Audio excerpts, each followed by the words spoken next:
Bonjour, je vais vous lire un extrait d'Amélie Nothomb, Le voyage d'hiver. Il y a une dédicace, il n'y a pas d'échec amoureux. À 15 ans, je pris le taureau par les cornes. Autant devancer mon destin. J'allais retraduire Homère. En novembre, il y avait une semaine de vacances scolaires.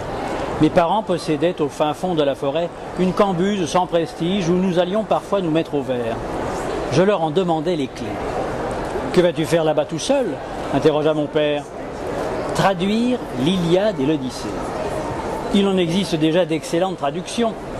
Je sais, mais quand on traduit soi-même un texte, il se crée entre lui et soi un lien bien plus fort que par la lecture.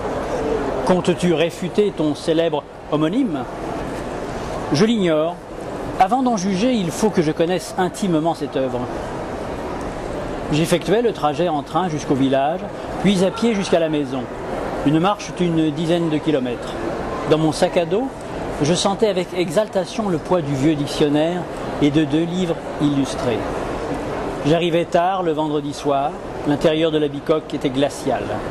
Je fis un feu dans la cheminée et me blottis près de l'âtre, dans un fauteuil que je jonchais de couverture.